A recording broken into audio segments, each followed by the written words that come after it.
हे आदिपराशक्ती या टॅरो कार्ड्सना व पेंडुलमला शुद्ध आणि सक्रिय कर. फक्त सत्य, स्पष्टता आणि योग्य मार्गदर्शन मिळू दे.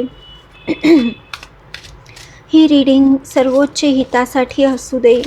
ही रीडिंग योग्य वेळी योग्य लोकांपर्यंत पोचू दे. आपल्याला एक कार्ड मिळालेलं आहे.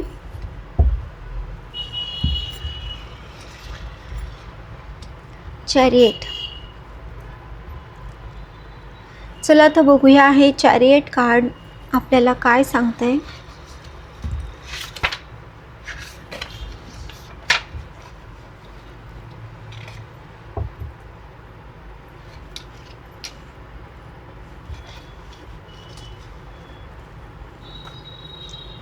हे कार्ड अंतर्गत धडा दर्शवतं का?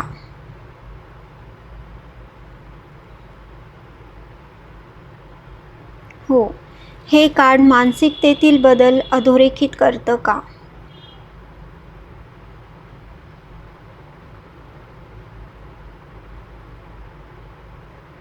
हो. हे कार्ड कृती किंवा जागरूकता याबद्दल आहे का?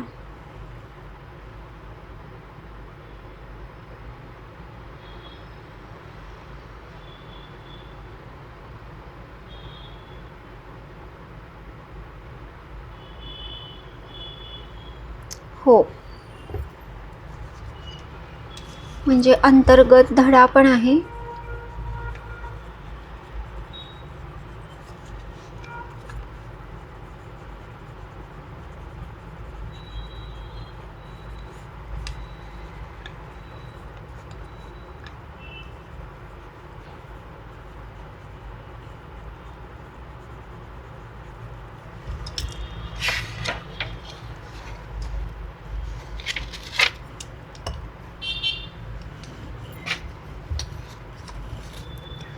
आज कोणत्या क्षेत्रामध्ये लक्ष देण्याची गरज आहे?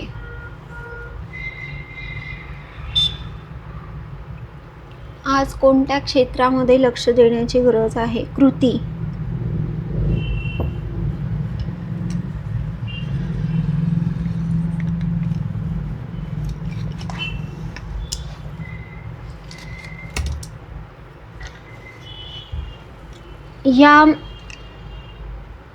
या क्षेत्राची इंटेन्सिटी किती आहे?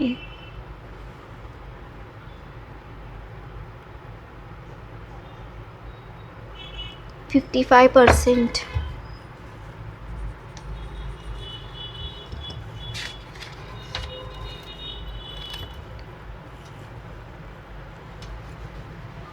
गायडन्स, डायरेक्शन काय आहे माझ्या व्ह्यूअर्ससाठी, माझ्या प्रेक्षकांसाठी? गायडन्स, डायरेक्शन काय आहे?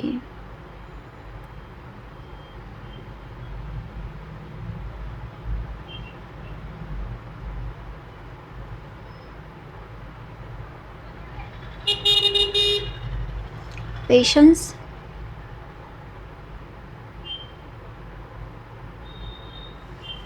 पेशन्स.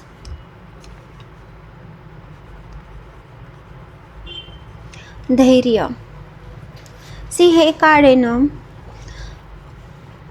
आता हे रीडिंग तुम्हाला 24 तासासाठी आपण हे बघतोय एनर्जी, आणि तुम्ही कधी पण बघाल, म्हणजे आजच बघायला पाहिजे असं नाही आहे. कधी पण तुमच्यासमोर कुठलाही व्हिडिओ आला तरी हा टाईमलेस आहे. तुमच्यासाठी नक्कीच इथे काही ना काही असणार आहे. तर व्हिडिओ तुम्हाला त्यावेळेस पण कुठलाही व्हिडिओ टाईमलेस तुम्ही बघू शकता.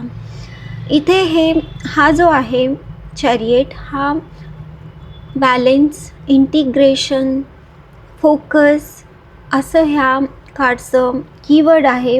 आणि आपल्याला जो मेसेज मिळाला आहे तो अंतर्गत आहे, म्हणजे आतलं बॅलेन्स. ठीक आहे.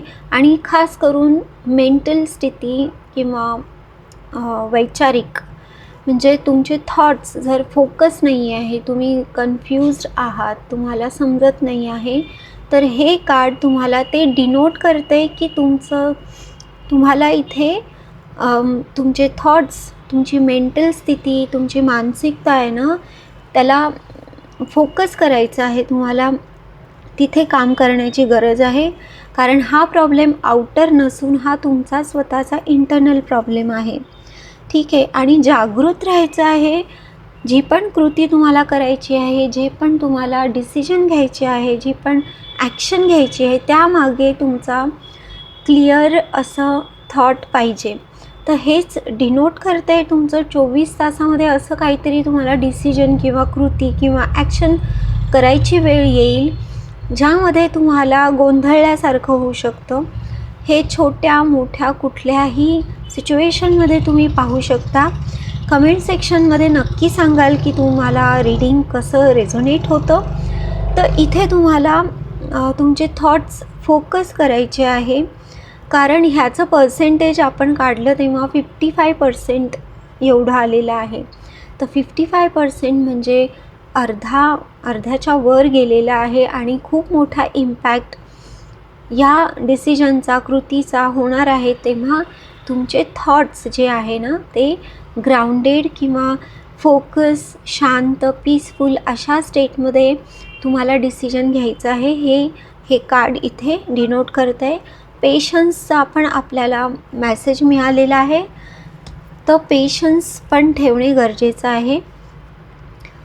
आणि तुम्हाला जर एक टिप द्यायची झाली तर तुम्ही एकांतात बसू शकता, डीप ब्रीदिंग करू शकता. तुम्ही शांतपणे तुमच्या थॉट्सला बघू शकता की ते कोणत्या प्रकारचे आहे, काय डिनोट करतायत, काय तुम्हाला फिअर किंवा काय निर्माण होतं आहे, त्या गोष्टीला तुम्ही एका थर्ड पर्सनसारखं बघा आणि त्यावर तुम्ही नंतर मग विचार करून डिसिजन घ्या.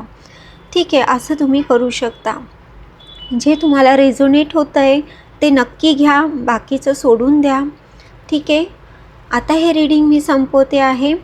जे मार्गदर्शन मिळाले ते शुभ फळं देऊ दे, सर्व नकारात्मक ऊर्जा दूर होऊ दे आणि योग्य वेळी योग्य लोकांपर्यंत हे रीडिंग पोचू दे.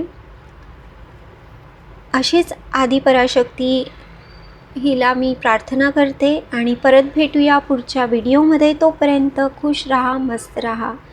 बाय.